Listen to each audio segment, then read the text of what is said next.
noite estou com a pregação em você da mocidade e vamos falar um pouco sobre os capítulos 5 e 6 do livro. Esses capítulos nós temos um cristão que já passou pela porta estreita e está rumando novamente para o reino da salvação. Desta vez ele se encontra num momento muito bom, muito auspicioso para o bem, pois ele encontrou alívio para o fardo pesado que está em suas costas. Ele chega aos pés da cruz e nesse momento esse peso que ele havia se encontrado desde o começo do livro, que estava lá nas suas costas, que estava o atrapalhando, que era um empecilho para a vida dele, nesse momento esse fardo cai das suas costas e ele sente esse alívio, ele agradece, ele ora a Deus e tudo isso se dá nesses capítulos, esse momento de alívio, que para nós essa alegoria é justamente o momento em que nós encontramos arrepender dos nossos pecados, no momento em que nós percebemos que ao arrependermos e que Cristo é capaz de nos livrar de todo esse enfado do pecado. Para iniciar, vamos começar com uma oração. Né? Oremos. Amado Deus, amado Pai, obrigado a Ti, ó Senhor, por mais uma vez podermos estar aqui e ouvir um pouco sobre a Tua palavra, ouvir um pouco, Senhor, sobre o que Tu tens a nos prometer, sobre o que Tu tens a nos falar, ouvir sobre Teu amor, sobre como devemos nos conduzir, nos portar e aprender um pouco mais, Senhor, para que nós edifiquemos e para que uma hora, Senhor, nos tornamos cada vez mais imitadores de Cristo. Peço, Senhor, que o Senhor consiga me ajudar a transmitir aquilo que o Senhor colocou em meu coração, a trazer para essa mocidade. Eu te peço, Pai, e já te agradeço. Em nome do teu amado Filho, Jesus Cristo. Amém. Como ter o alívio verdadeiro dos nossos fardos? No nosso dia a dia, é normal que acabemos percebendo a dificuldade e o peso que vem sentindo no nosso caminhar, que é trazido justamente pelo pecado que acabamos cometendo. Não adianta vir com essa de que depois que se converteu, a sua vida mudou e você não peca mais. Não, não é isso. Todos nós pecamos e independente de você ter se convertido ou não, ou de quão crente ou quantas vezes você está abre por dia, todos vão pecar em algum momento. É inerente à nossa queda humana, todos nós vamos acabar pecando. E é por isso que na nossa vida cristã, no nosso dia a dia, nós precisamos estar constantemente em espírito de arrependimento. Nós temos que perceber que esse fardo que nós carregamos nas nossas costas é justamente o peso de estarmos o tempo todo pecando contra o nosso Senhor. E nós temos que continuamente lembrar que nós somos pecadores. E o que isso traz ao nosso coração? Qual o peso que isso traz?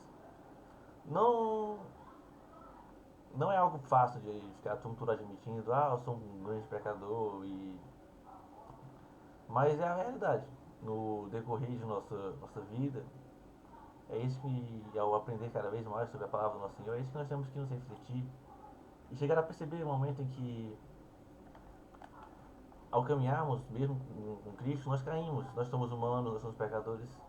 Veja, por exemplo, o Davi, que é trazido na Bíblia como um homem segundo o coração do Senhor, mas que mesmo assim ele cometeu aquele pecado gigantesco e teve que ir o profeta Natan até ele para poder que ele se arrependesse.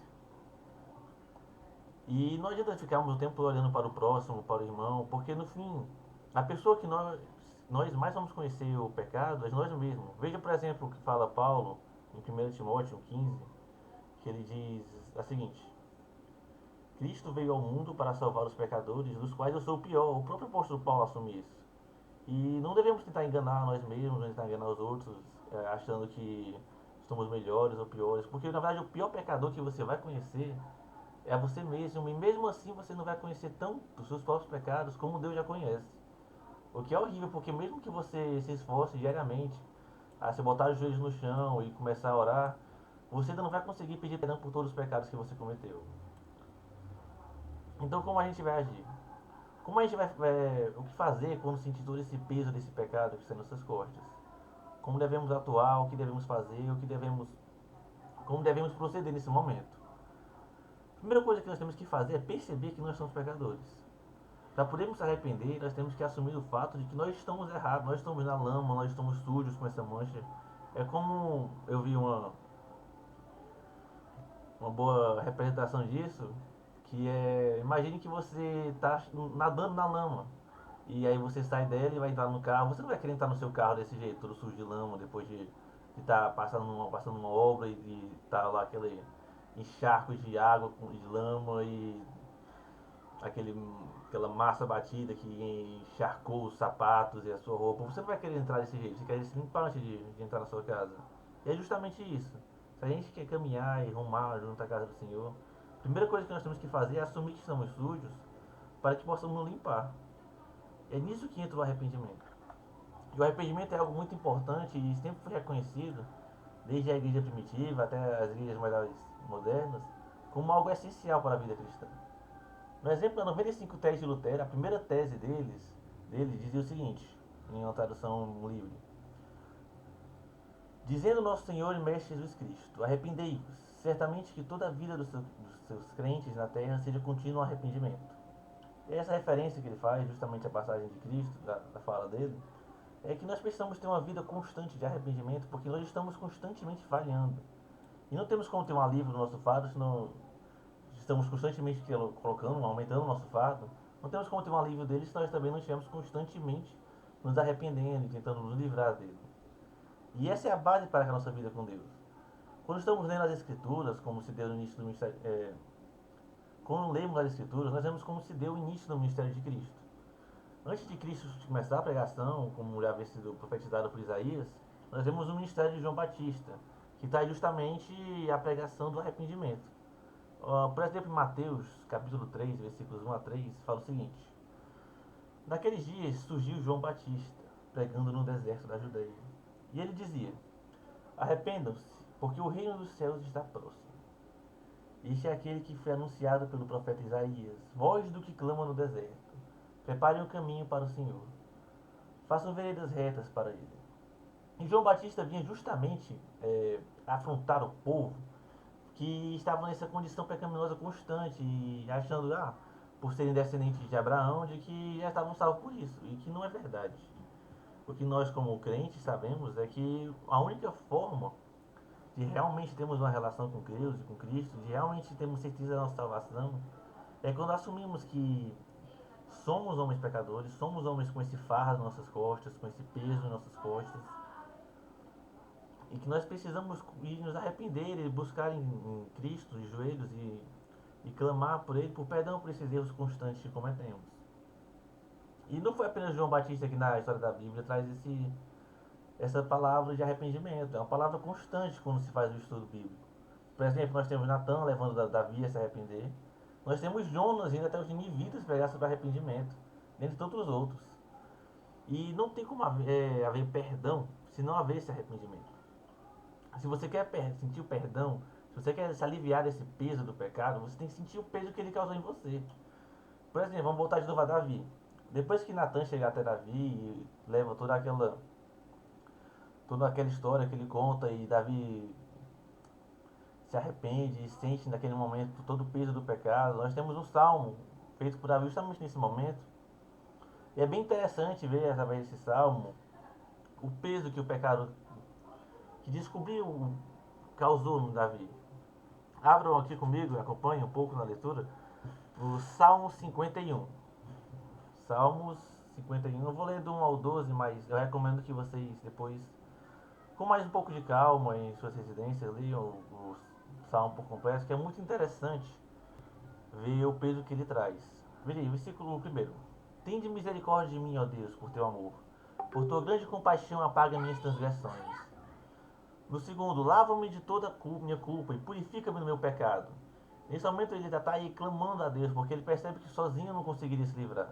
E ele clama a Deus para que Deus o livre desse pecado. No terceiro, pois eu mesmo reconheço as minhas transgressões e o meu pecado sempre me persegue. Novamente, ele enfatiza o fato de que sozinho não conseguiria se livrar do seu pecado.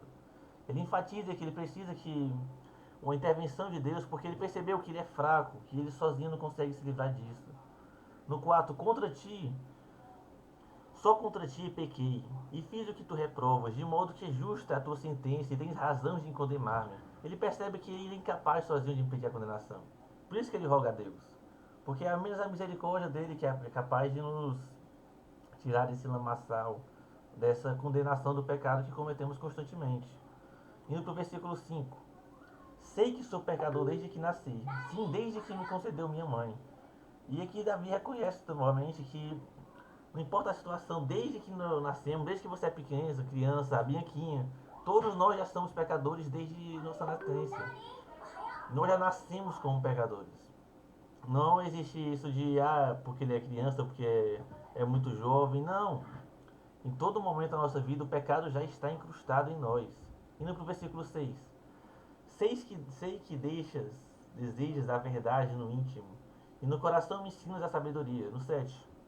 Purifica-me com ísopo e ficarei puro. Lava-me, mais branca do que a neve serei. Por quê? Porque nós não somos incapazes de nos limpar sozinhos. Novamente, ele enfatiza muito isso nesse salmo. Que nós, como homens, somos incapazes de só nos livrarmos dessa sujeira, dessa lama, desse problema, desse empecilho que o pecado é em nossas vidas. Nós precisamos estar, então, constantemente nos abaixando a nosso Senhor, nos redimindo, pedindo perdão, porque sozinhos não conseguiremos. Indo para o 7, purifica. 8, né? Faz-me ouvir de novo júbilo e alegria, e os ossos me engastes exultarão, e os ossos que esmagaste exultarão.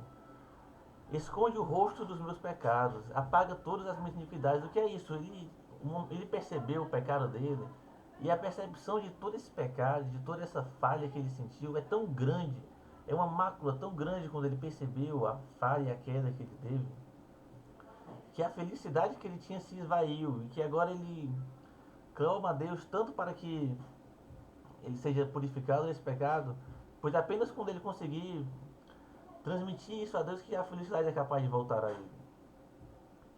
Cria em mim um coração puro, ó Deus, e renova dentro de mim um espírito estável. Não me expulsaste da tua presença, não me expulses da tua presença, nem tires de mim o teu Santo Espírito. É novamente ele rogando a Deus, porque ele percebe que no momento em que caiu, no momento em que o pecado entrou nele, no momento em que ele cometeu essa afronta a Deus, que não tinha como Deus vir com ele. Não tem como Deus coagitar com o pecado, com as nossas falhas. Por isso que nós queremos ter uma relação constante com Ele, e nós temos que perceber que o pecado que está em nós é um mal terrível e que nós precisamos constantemente estar combatendo ele. O peso que o pecado tem em nós é algo devastador, ele destrói a felicidade, como falou ali no versículo 8. Faz-me ouvir de novo júbilo e alegria. A alegria dele acabou quando ele percebeu a falha que tinha cometido. E é assim que nós percebemos que a pessoa realmente está se arrependendo do pecado que ela cometeu. Não tem como haver um arrependimento se você não conseguiu sentir o peso do pecado que você causou. Pode ser do mais leve, de você cometer uma mentira, ou do mais pesado, de você cometer um assalto, ou coisa do gênero, um assassinato. Se você não sentiu o peso desse pecado em você, não tem como você se arrepender de verdade. Não adianta você botar apenas de boca para fora que me arrependo e de fazer uma encenação, como vemos muitos programas aí, a mídia que apresenta, mídia sensacionalista, mas o que importa é você, no seu eu, no seu verdadeiro, no seu coração, você foi capaz de chamar a Deus para que Ele possa trabalhar em você para que você se arrependa desse pecado. Porque o arrependimento verdadeiro só vai vir com a tristeza. Você não tem como se arrepender e ficar feliz. Quando você percebe que você está cometendo uma coisa errada, você não vai estar feliz. Por exemplo, quando você repreende uma criança. Você deve ver a criança ficando feliz quando você diz, não, não é para você colocar o dedo na tomada. E você vai e puxa ela. Ou quando você fala, não, você não pode tacar a mão no bolo para comer agora. Também não. A repreensão e perceber que algo é errado não vai lhe trazer felicidade. A felicidade vai vir depois. Depois quando você restabelecer o seu relacionamento com Deus. Por meio do arrependimento, aí sim, a felicidade verdadeira vai voltar até você e você vai voltar a sentir essa felicidade. Mas enquanto você não for capaz de sentir o arrependimento, de se curvar, de ajoelhar a Cristo e realmente rogar pelo arrependimento, rogar por perdão pelos atos que você cometeu, até esse momento você não vai conseguir sentir uma felicidade verdadeira. Até esse momento você não vai ser capaz de perceber novamente uma volta da sua conexão com Cristo. E uma vida sem um relacionamento com Cristo é simplesmente uma vida que não faz sentido. Por que você está vivendo se você não vai ter um relacionamento com seu Deus? Não faz sentido isso. E para isso que nós precisamos estar constantemente voltados para a cruz. No livro, quando vamos vendo a passagem do peregrino, ele caminhou até a porta estreita, passando pelo pântano, tendo alguns encontros e desencontros. E todo esse momento do percurso que ele foi tendo, ele continuou com o fardo nas suas costas. Ele atravessou a porta estreita e o fardo estava nas suas costas. E ele só foi sair das suas costas no momento em que ele chegou aos pés da cruz. Porque não há outra forma de ser livre desse fardo. É na cruz que vamos ter perdão. Veja em 1 João, capítulo 1, versículos 8 e 9, que diz o seguinte: Se afirmarmos que estamos sem pecado, enganamos-nos a nós mesmos, e a verdade não está em nós. Se confessarmos nossos pecados, Ele é fiel e justo para perdoar os nossos pecados e nos purificar de toda injustiça. O que é isso, irmãos? Confessar é justamente preciso para que possa perdoar.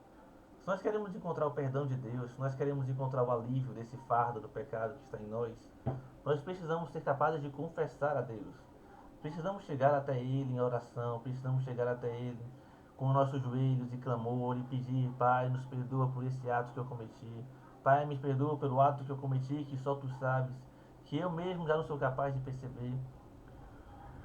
Porque somos humanos, somos fracos, somos falhos e todos os dias cometemos erros e deslizes. E precisamos lembrar constantemente que é apenas com o amor de Deus que Ele é capaz de nos perdoar. Lembre-se que Deus não vai dar as costas quando estamos quebrantados. Ele não vai te abandonar quando você está lá clamando e rogando e pedindo, porque nós temos um Deus que Ele é fiel, Ele é um Deus justo. Ele criou todo esse plano da salvação desde o Jardim do Éden, desde a queda de Adão, que nós vemos, desde aquele momento já foi profetizado que Ele criaria esse plano para nos trazer a humanidade de volta a ter um relacionamento com Ele, da maneira que Ele quer, criado da maneira que Ele quer. E para isso nós precisamos fazer tão pouco, porque Ele já faz tudo por nós. Nós precisamos apenas nos curvar e aceitar que nós somos falhos, e aceitar que a única forma de conseguirmos seguir, aprender e crescer é se nós nos curvarmos a Ele e pedirmos o nosso perdão, que é o fundamental, a base central para que possamos encontrar e voltar a ter um relacionamento com Deus. O alívio do peso do nosso pecado só vem quando nós somos capazes de realmente se arrependermos. Pense nisso quando você vai orar por algum pecado, quando você vai na sua noite agradecer pelo seu dia e pedir perdão por alguma coisa que você cometeu. Se você realmente, quando vai pedir esse perdão, você realmente sentiu esse perdão em você. Você realmente sentiu a tristeza de ter cometido essa afronta ao seu Senhor. Você realmente sentiu o peso que isso causou em você, essa quebra que você causou, essa afronta que você causou ao Deus que estamos seguindo. Porque é nisso que está o centro de se arrepender. Quando vamos nos arrepender de alguma coisa, precisamos estar capazes de sentir que o arrependimento é uma coisa verdadeira. Não é apenas uma palavra que soltamos ou uma emoção. O arrependimento é uma mudança em nós. Precisamos ser capazes de perceber que estamos errados e que somos incapazes de sozinhos para impedir de cometer esse erro. Precisamos lembrar a dificuldade que é ter essa vida reta. Só Cristo foi capaz de fazer isso. Só Cristo foi capaz de cumprir a lei. E por isso que a cruz está no centro de tudo isso, porque foi na cruz que Ele pagou pelo seu pecado e pelo meu. É na cruz que Cristo veio e morreu e nos permitiu termos novamente uma conexão com Deus. Permitiu novamente que fosse criado um novo caminho para que o homem pudesse voltar a ter um relacionamento com Deus. Em Romanos 4:25 nós temos que Cristo foi entregue à morte por nossos pecados. Em 2 Coríntios 5:21 tem escrito assim: Deus tornou pecado por nós aquele que não tinha pecados, para que nele nos tornássemos justiça de Deus. Por isso nós temos que buscar a Deus enquanto se pode achar.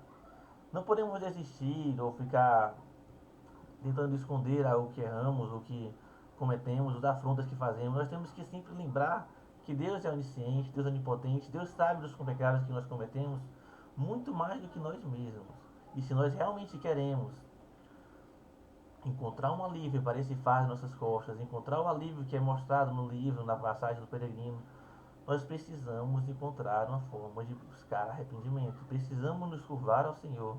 Precisamos clamar a Ele para que Ele nos ajude. Precisamos sempre estar em constante pedido de arrependimento, em constante quebrantamento, para que possamos assim viver um estado de constante arrependimento. Amém.